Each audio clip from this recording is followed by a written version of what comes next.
Bonjour à tous, ici Maître Tom, Story Runner et Lore Master pour l'association Livre d'Histoire.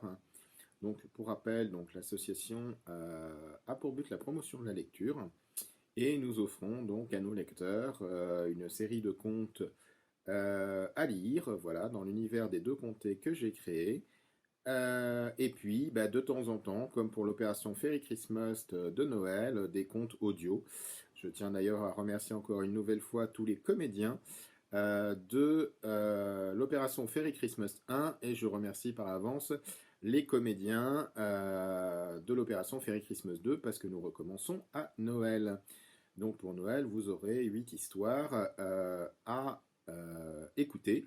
Donc la première partie sera lue par un comédien et les deux dernières parties de chaque histoire, vous n'aurez plus qu'à les lire pour avoir la fin de l'histoire. Voilà. Alors je tiens à remercier aussi la classe de CM1 de Madame Marianne Le Gall-Ducrot de l'école Bernard Pivot à Romanèche-Torin et la classe de Monsieur Jean-Jacques Dovis à Frétrive de m'avoir envoyé des questions. Voilà, d'avoir joué le jeu. J'ai plein de questions à répondre. Et alors, voilà. On va commencer. Alors, on va commencer par la question de Soen. Depuis combien de temps tu fais ce métier? Eh bien, Soen, le 26 février prochain, cela fera 15 ans que je fais ce métier.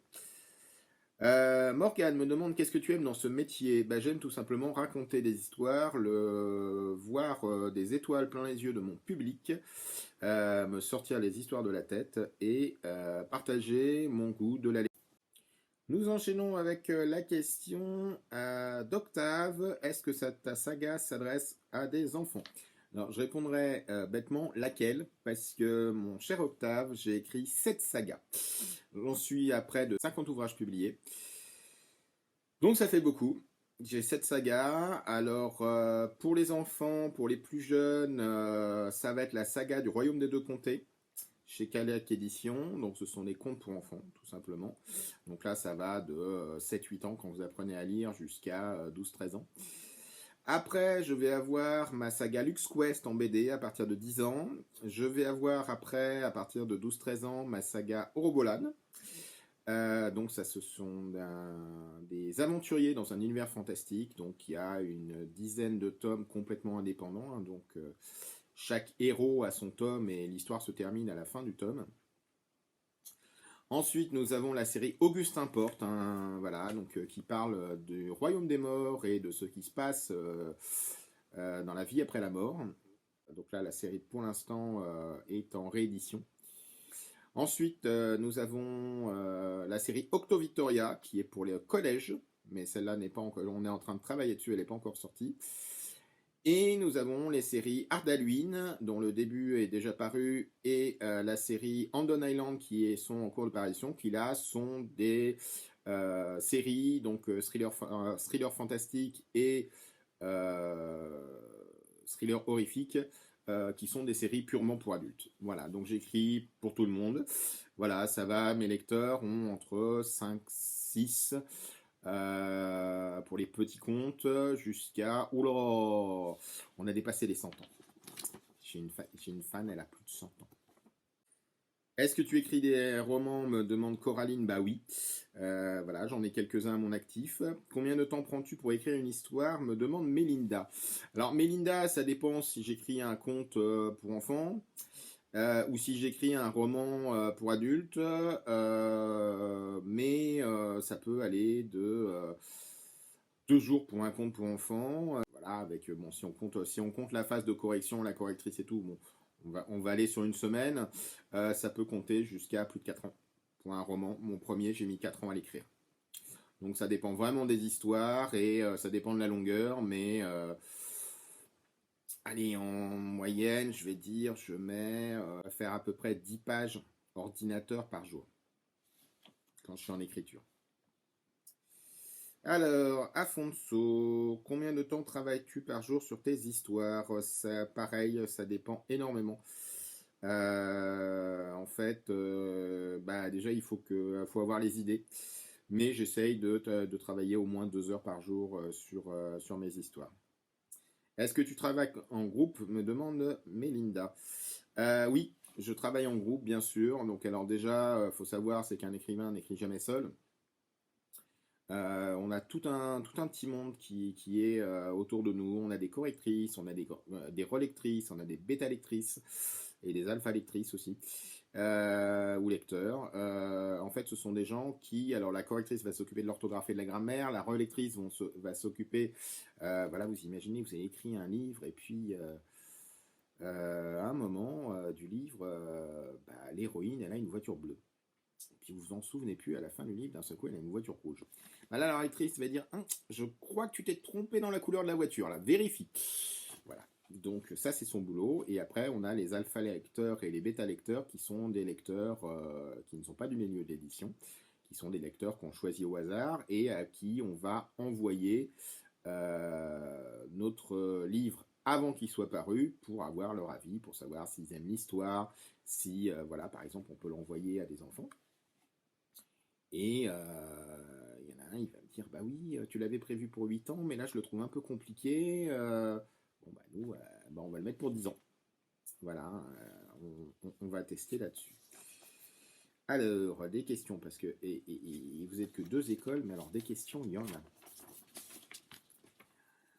Mathéo, comment es-tu devenu écrivain? En prenant une feuille et en commençant à écrire. Hein, voilà. Et comment je suis devenu écrivain publié, si c'est ça ta question? En fait, tout simplement, en prenant mon petit manuscrit sous le bras, j'en avais fait imprimer une dizaine. Et je suis allé au Salon du Livre de Paris et j'ai été voir les maisons d'édition. Je me suis renseigné auprès des auteurs, je me suis renseigné sur ce que faisait la maison d'édition. Parce que vu que c'est une histoire avec des dragons, si jamais la maison d'édition elle fait du jardinage ou elle s'occupe de recettes de cuisine, c'est pas la peine que je lui propose mon roman, ils en voudront pas. Donc, on va être clair. Voilà, j'ai choisi un peu mes maisons d'édition, là où les auteurs m'ont dit ouais, l'éditeur il est sympa, tu vas voir, c'est cool de bosser avec lui, machin et tout. Et voilà, et j'ai trouvé un éditeur comme ça, en allant le voir, en discutant avec lui sur un salon, et ça a été mon premier éditeur, et j'ai eu mon premier ouvrage de publié. Et après, il y en a eu plein d'autres.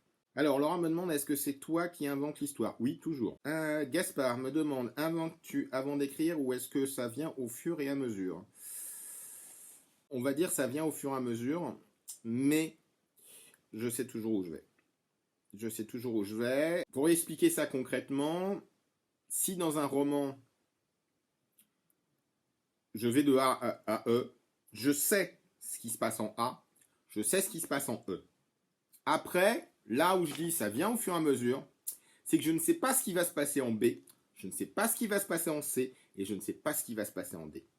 Par contre, je sais ce qui se passe en E. Et quand j'ai écrit mon premier roman, qui s'appelait La deuxième prophétie, donc dans le cycle d'Orogolan, en fait, j'ai basé tout mon roman sur la première discussion entre les deux magiciens dans le prologue et la toute dernière phrase du livre. C'est-à-dire avant de commencer de savoir qui était mon héros, ce qui allait lui arriver, s'il y avait des gens qui allaient mourir. Non, je savais que la dernière phrase, ce serait celle-là. Voilà. Alors, il y a des choses, dans ce roman, il y a des passages que je n'avais pas imaginés. Le passage du port, par exemple. Je savais qu'à un moment, il y allait avoir une traversée en bateau, mais je ne sais pas ce qui s'y passait. Il peut y avoir un monstre, peut y avoir un dragon, peut y avoir quelqu'un qui se fait tuer, peut y avoir une histoire d'amour même. D'ailleurs, il y a une histoire d'amour dans le bateau. Voilà, voilà, donc il y a une histoire d'amour qui se passe d'ailleurs pendant le bateau. Mais voilà, je ne savais pas ce qui allait se passer dans ce bateau. Et c'est au fur et à mesure de l'écriture que j'ai dit, voilà, il faut, voilà, il y a 2 personnages, je veux qu'ils se rencontrent, je veux qu'il se passe quelque chose, et oui, mais quand? Et je dis, le seul moment où ils sont pas toujours en train de courir et on leur tape pas dessus, c'est quand ils sont tranquilles sur le bateau. Donc, voilà, l'histoire d'amour, je l'ai placée à ce moment-là. On a le droit de faire des fautes. Oui, bien sûr qu'on a le droit de faire des fautes, je suis dysorthographique. Moi et l'orthographe, ça fait 3. Alors, le pire quand on est dysorthographique, parfois, c'est qu'on voit plus les fautes sur les textes des autres que sur les siennes. Parce que y a ce qui s'appelle, voilà, grosso modo, j'ai des fautes d'orthographe qui m'horripilent, mais qui m'énervent. Et celles-là, je les repère partout. Déjà, moi, je ne les fais pas, mais je les repère partout. Et inversement, bah, il y a des fautes, bah, je les vois pas du tout. Voilà, mais voilà, j'essaye de m'améliorer. Mes correctrices qui me suivent depuis longtemps me disent que je fais de moins en moins de fautes. Donc c'est bien. Et en fait, bah voilà, on a des correcteurs, des relecteurs. Mais moi, je suis passé d'une correctrice qui m'a dit, bah, c'est bien, il y avait que quelques fautes. Et au début où il y en a un, il m'a dit ah, non, non, mais il y avait tellement de fautes que j'ai pris quelqu'un pour me le lire et je l'ai retapé de A à Z, tellement il y avait de fautes. Donc ça, c'était il y a 15 ans. Voilà. Donc bah voilà, on change. Oui, oui, on a le droit de faire des fautes. On a, bah oui, de toute façon, hein, même dans les livres, hein, les livres qui sortent, il reste encore des fois quelques fautes. On appelle ça des coquilles, mais ça arrive. Alors Léo me demande à la main ou à l'ordinateur. Bah, mon cher Léo, les deux. En général, je fais le premier travail à la main. Donc, ce qui est bah, en fait les personnages, le synopsis, donc l'histoire en gros, qu'est-ce qui va se passer, c'est qui le héros, c'est qui le méchant, voilà, dans quel univers on est, à quelle époque, voilà, tout ça c'est à la main. Les descriptions des personnages sont à la main aussi, et chaque personnage a sa petite fiche, parce que comme ça c'est plus facile pour moi, pour me retrouver après. Par exemple, c'est ce que je disais tout à l'heure, avec la voiture bleue qui devient rouge. Bah, moi, ça m'arrive très peu souvent parce que j'ai une fiche. Donc, l'héroïne s'appelle Claire et je mets sur cette fiche que sa voiture est bleue. Donc, si jamais j'ai un doute dans l'écriture, bah, je reprends la fiche de Claire et je fais ah, j'avais mis que sa voiture était bleue, donc elle est bleue. Tout simplement. Donc, tout ce travail-là est un travail qui est fait à la main. S'il m'arrive de faire le résumé de chaque chapitre à la main encore, parce que comme ça j'ai une trace. Si je perds mon fichier ordinateur, s'il arrive n'importe quoi, j'ai une trace à la main. Et par contre, tout ce qui est la rédaction pure et dure, avant, il m'arrivait de la faire à la main, mais maintenant, c'est essentiellement l'ordinateur. Capucine me demande, est-ce que c'est dur de trouver des histoires? Pas du tout. C'est dur de les terminer. Parce que bah, des fois, tu as une très bonne histoire et ça va pas. Alors, il y a un grand écrivain que vous lirez plus tard, qui s'appelle Stephen King, qui a dit dans son livre, qui par contre tout jeune écrivain devrait l'avoir lu, qui s'appelle Mémoire d'un écrivain, qu'il fallait savoir tuer ses chéris. Alors grosso modo, ça veut dire que bah, si vous avez un passage que vous avez super bien écrit, vous êtes content de lui et tout, mais s'il ne va pas avec le reste de l'histoire, bah, vous effacez tout, ou vous déchirez la page. Et il faut pas le regretter. Voilà. Donc, mais sinon, c'est pas dur du tout de trouver des histoires, surtout pour moi qui suis story runner et lore master, c'est plus dur après de les mettre sur le papier et de les écrire et de les faire vivre. Ça, par contre, c'est beaucoup plus dur. C'est d'ailleurs pour ça que des fois, je m'aide d'auteurs, parce que s'il m'arrive d'écrire à quatre mains, donc à deux plumes, où en fait, moi, je vais raconter le début de l'histoire, donc ça va être une histoire qui va être très grossière, donc sans détails, sans description, avec vraiment les idées principales. Et après, j'ai des auteurs. D'ailleurs, je vais saluer Frédéric Gobillot, je vais saluer Richard Mesplède, je vais saluer voilà, tous ceux, Guillaume Fourteau aussi, tous ceux avec qui j'ai écrit, Elodie Greff, qui en fait bah, écrivent voilà, sous mes indications. Et après, vont développer l'histoire, vont rajouter des descriptions, vont me dire ah oui, mais là, ce passage-là, ça va pas, c'est pas. Ou alors, bah, tout simplement, une fois, dans un des romans, j'avais décrit une scène où un jeune garçon reçoit un dragon blanc. Il veut absolument un dragon blanc. Et l'auteur m'a dit ouais, mais il faudrait peut-être expliquer un peu plus au lecteur comment il a choisi son dragon blanc et pourquoi il voulait un dragon blanc et pas un gros dragon noir super musclé et tout. Et ben je lui ai raconté, et donc bah voilà, lui il a fait le passage où bah voilà, le jeune héros est dans une grange avec une demi-douzaine de dragons et là il fait son choix. Et finalement il choisit le dragon blanc parce qu'il a le même âge que lui. Mais ça, moi je l'avais pas. Alors je savais à peu près comment, mais je pensais pas que c'était intéressant de le mettre dans le roman. Alors que Richard m'a dit si, il faut le mettre, le lecteur va vouloir savoir. Donc c'est vrai que en plus c'est très sympathique d'écrire à deux parce que tu as toujours un regard. Voilà, moi j'ai deux auteurs aussi que je connais beaucoup, que j'aime beaucoup. C'est des auteurs qui sont publiés, que vous étudiez à l'école. Je donnerai pas de nom, mais ce sont deux auteurs qui des fois écrivent ensemble. Et c'est marrant parce que donc c'est un homme et une femme et bah, en fait j'ai repéré des défauts chez l'un et pas chez l'autre, et inversement. Et en fait, quand ils écrivent à deux, ils se complètent tellement que le roman n'a quasiment plus de défauts.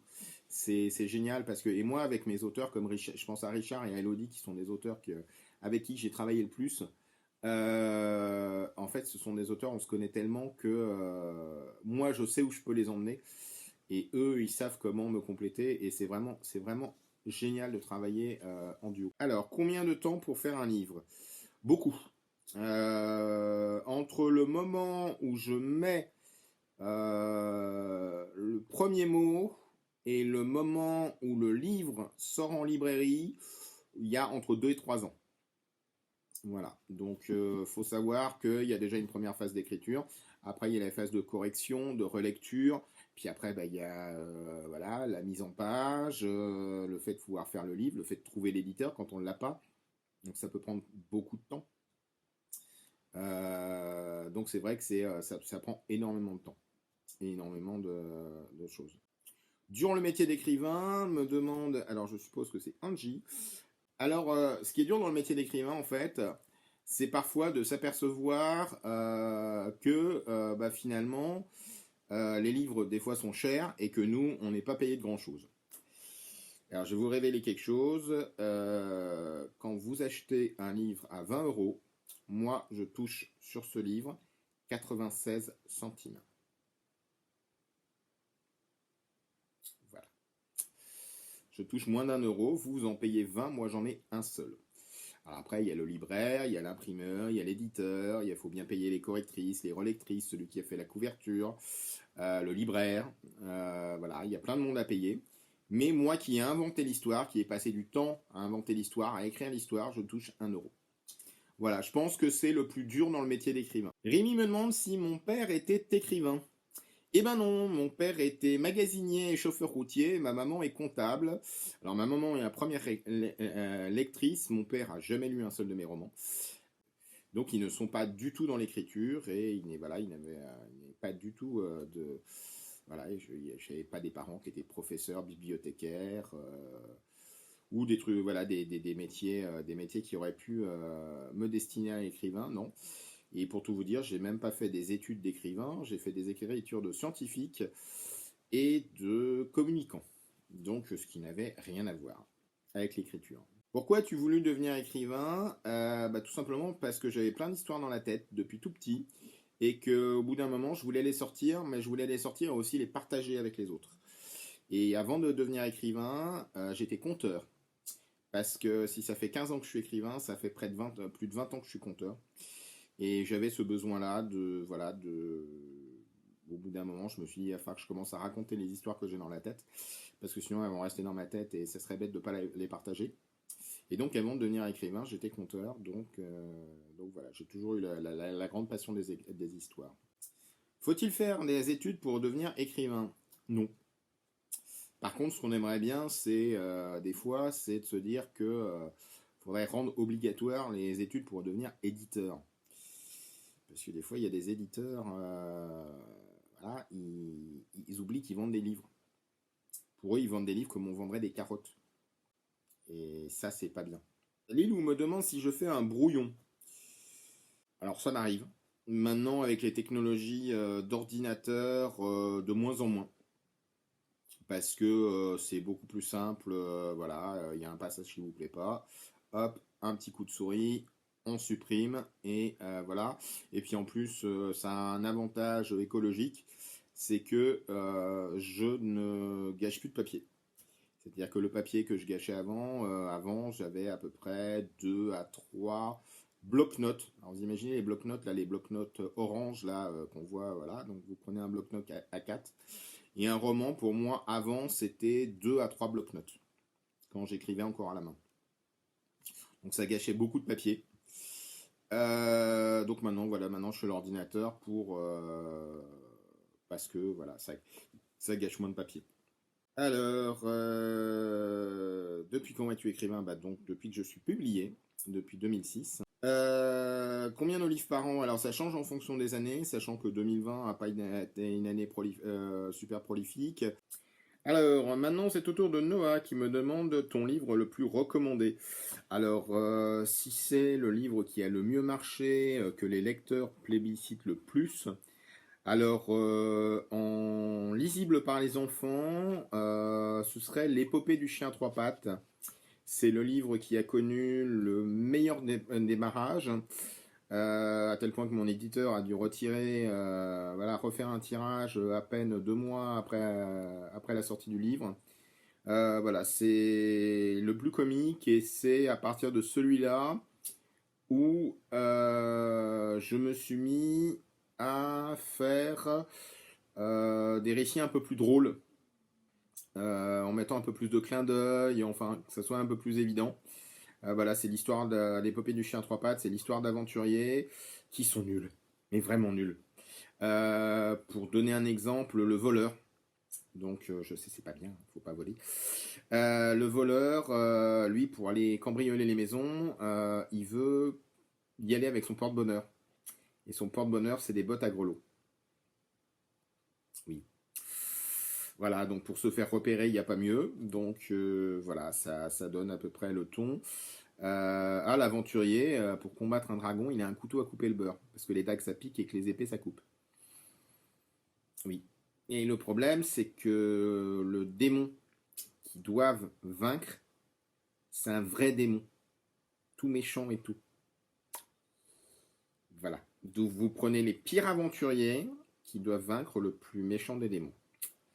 Et ça donne une histoire. Et un chien à trois pattes, malheureusement pour le pauvre animal, c'est pas. Voilà. Ça va pas. C'est pas terrible. Donc voilà, c'est celui. Et en adulte, je dirais, celui qui a le marché le mieux, c'est une nouvelle qui s'appelle La Veuve de la Crypte, mais ça, vous la lirez plus tard. Combien de livres as-tu écrit? J'en ai écrit une cinquantaine. Voilà, si on compte les collaborations, si on compte les ouvrages sur lesquels j'ai écrit une nouvelle. Donc, j'ai pas écrit tout l'ouvrage, mais j'ai écrit au moins une nouvelle.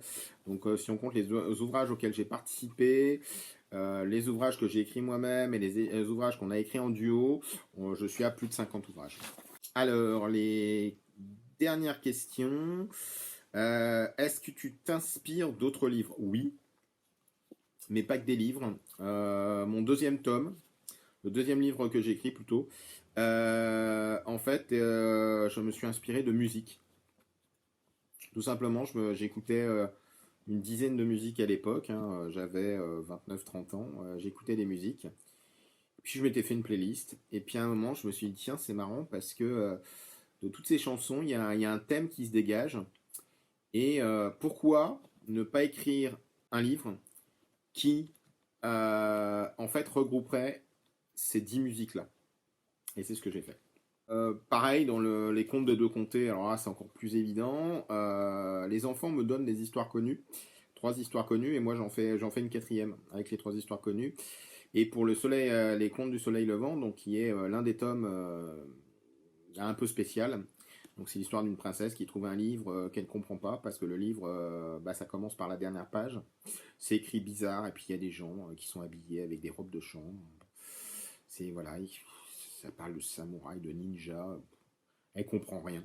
Ah, c'est une princesse d'une autre époque, hein. Nous ça va, on connaît un peu les mangas et tout, mais alors elle, c'est pas du tout ce que c'est, mais elle va se faire enfermer dans le livre. Et en fait le truc c'est le prétexte du livre.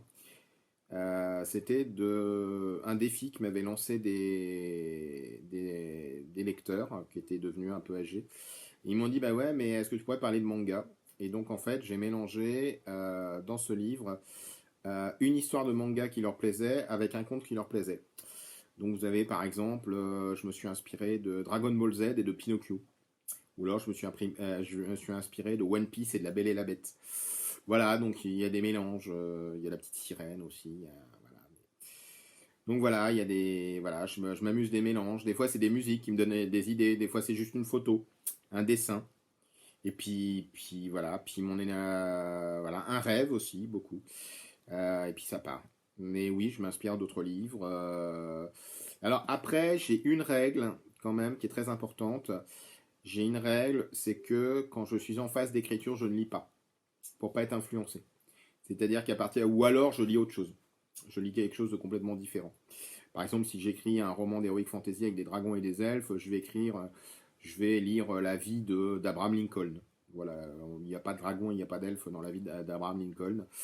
Donc voilà, voilà, si jamais vraiment j'ai besoin de lire à ce moment-là, je vais lire complètement autre chose. Je vais lire un policier, je vais lire un truc historique, alors que je suis en train d'écrire une histoire avec un dragon et des elfes. Mais je pourrais très bien mettre Abraham Lincoln dans une histoire avec des dragons et des elfes. J'en serais capable. Donc voilà, non, je m'inspire de l'histoire, je m'inspire de livres, de musique, de peinture, de dessin. Je m'inspire en fait de tout ce qui me tombe sous la main. Et j'en fais une histoire. Tu pourrais même me montrer 3 dessins. Alors des illustrations, hein, des trucs avec voilà qui parlent et tout, pas juste. Voilà, mais je serais capable de faire une histoire en partant de ces 3 illustrations-là, sans trop de problème. Alors, dernière question de Louis Martin. Ta plus belle histoire, celle que tu préfères? Là, c'est toujours une question. Alors, moi, je l'ai posée en tant que journaliste. Hein, c'est horrible. Il y a Tim Burton, d'ailleurs, qui m'a dit poser ce genre de questions, faut être fou. C'est comme demander à une mère lequel de ses enfants elle préfère. Alors, moi, j'ai une réponse, bien sûr. Ce serait le livre qui me reste à écrire. Parce que les histoires que j'ai déjà écrites, elles ne m'appartiennent plus, elles sont à mes lecteurs. Mais l'histoire que je suis en train d'écrire m'appartient encore un peu. Donc ça, ce serait celle que je préfère. La plus belle histoire, là c'est vraiment une question qui me... Alors, il n'est pas encore paru, mais je pense que l'un des tomes que je préfère, parce que c'est une collaboration qui est... il y en a même 2. Et c'est marrant parce on va retrouver des auteurs là-dedans. Je dirais c'est mes 2 dernières collaborations avec mes auteurs avec qui j'ai le plus écrit. Je pense aux Contes sans retour, voilà, les 2 ne sont pas encore sortis. Les Contes sans retour, que j'ai écrit avec Elodie Greff, hein, et La chute des Maspians, dans la série Eurobolan, que j'ai écrit avec Richard Mespled.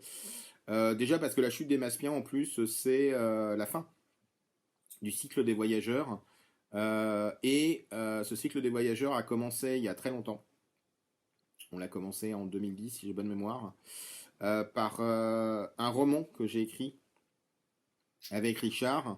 Et là, c'est la fin du cycle pour les 15 ans d'Eurobolan, avec aussi Richard, qui est avec moi à la plume.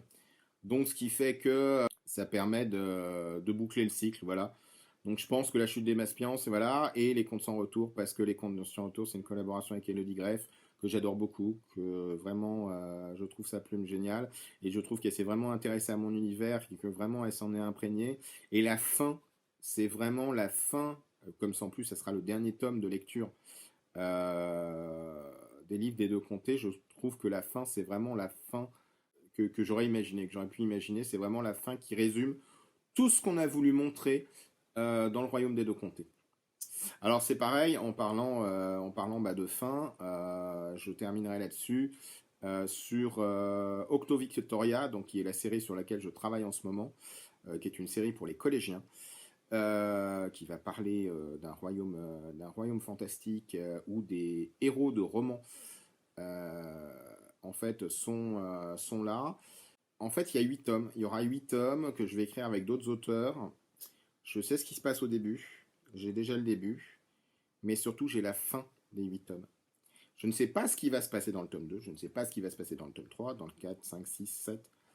Mais par contre, la fin du 8, elle est déjà écrite. Le dernier paragraphe, l'épilogue du 8 est déjà écrit. Il est déjà écrit même avant que j'ai commencé de mettre le premier mot du tome 1. C'est-à-dire que toute cette série se résume en fait dans ce dernier épilogue. Et bien l'épilogue du Conte sans retour, Elodie a réussi à résumer les 9 tomes du Royaume des 2 comtés et les 100 contes gratuits qu'on a mis sur le site internet. Voilà. Donc bravo, voilà. Encore merci à tous ceux qui en ont un. Donc les 2 classes qui ont participé recevront courant d'année des petits livres offert par l'association Livre d'Histoire. Donc leurs deux instituteurs, professeurs des écoles maintenant, professeurs des écoles, recevront ça et donc voilà, j'espère que comme ça, voilà, ça fera des nouvelles et des belles aventures à lire. Voilà, en tout cas, je remercie tous ceux qui m'ont posé des questions. Je remercie aussi mon monteur, voilà, qui aura monté tout ça. Et puis, bah, j'espère vous retrouver pour de prochaines, voilà, sur de prochains spectacles, prochaines interventions. Et bah voilà, je sais plus, alors je sais pas quand on va poster cette vidéo, mais de mémoire, le samedi d'après, il y aura un nouveau compte posté sur le site de l'Académie de Minuit, donc je vous invite à venir le lire. Voilà, bon dimanche à tous!